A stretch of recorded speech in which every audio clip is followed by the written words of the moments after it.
Hi guys, good morning. Meron tayong fresh na garlic. Ka-harvest, in-harvest namin sa garden namin. Luluto tayo ng pakbet. Lilinisan ko muna kasi nung last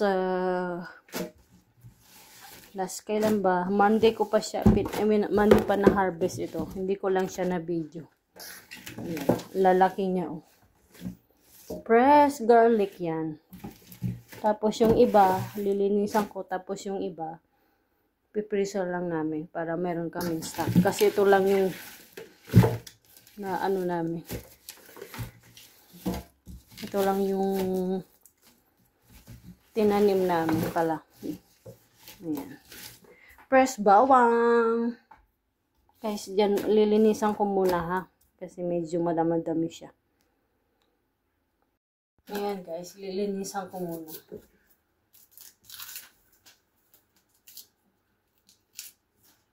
Gawa tayo ng pinakbet. Ang ilalagay ko lang ay kamatis.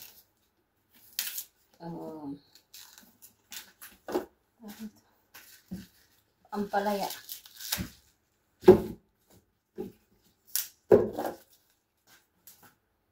Nalalaki oh.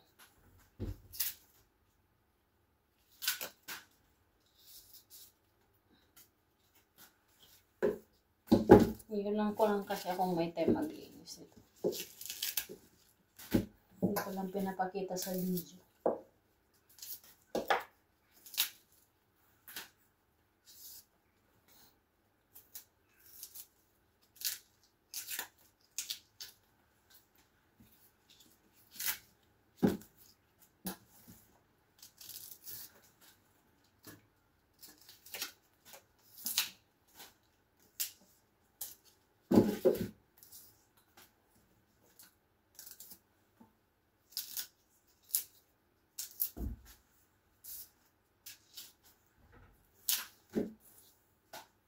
Ayan, kung may fresh onion, meron din tayong fresh garlic.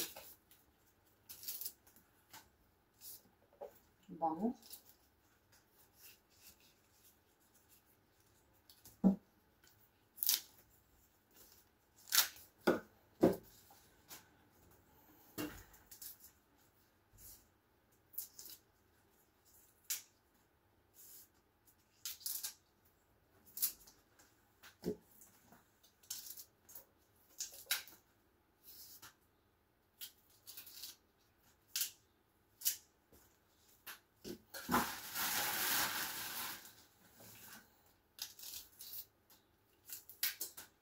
Itong mga ito iniipon ko, yung mga lahat na nagpulatan ko para gawin natin fertilizer organic.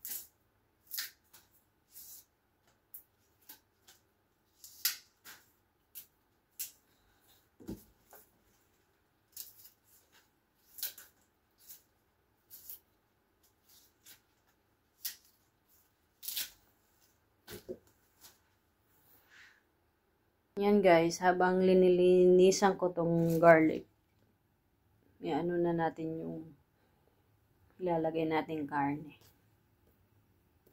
Para mas madali habang naglilinis, habang nililinisan natin, luto din tayo. Diba? Yan, lagay na natin ang karne.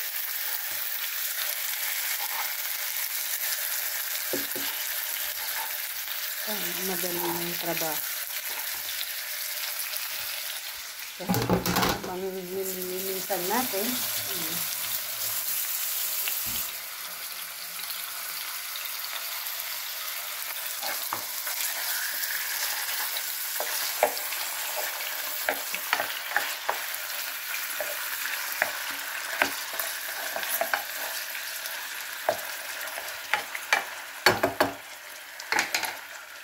yan, lagay na natin kamatis.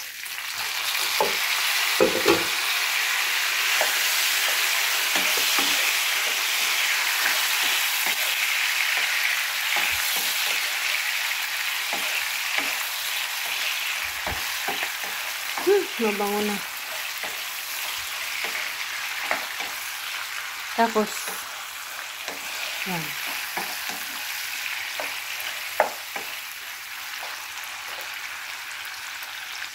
After kamatis, lagay natin yung frozen ampalaya.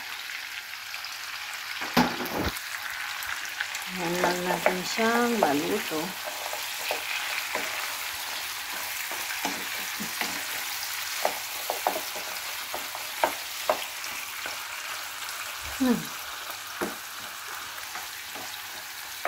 Frozen ampalaya. Yan. Lagyan natin yung fresh onion.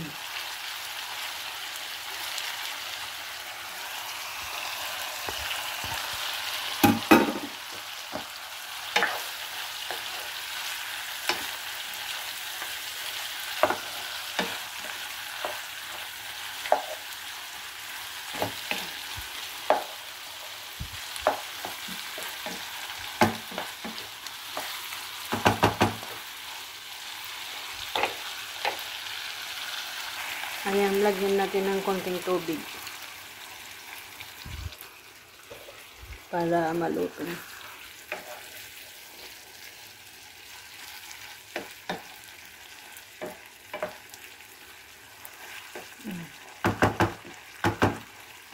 Ayan natin maluto yung ampalaya. Tapos, lagay ko na rin yung okra. Frozen yan. Itong kagandahan nito pag may tanim tayo, pinufrozen natin siya. Para ano, mayroon tayong kakainin for winter or pag walang gulay. Ayan. So guys, ay on version ko lang ha.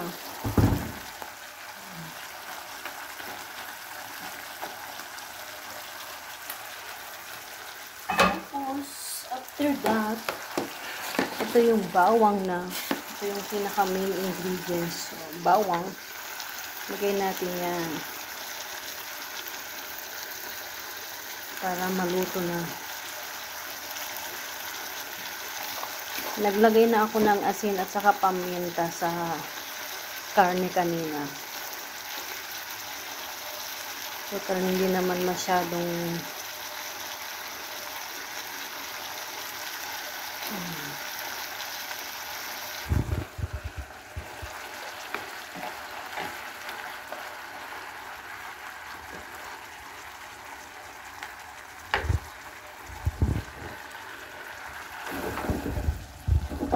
okay na to. Ayan na lang natin siya na maluto. Bango.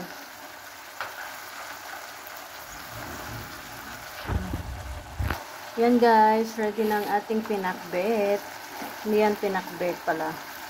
Oo, pinakbet siya kaso wala siyang wala lang mga ingredients. Ampalaya at saka ano lang ang linagay ko.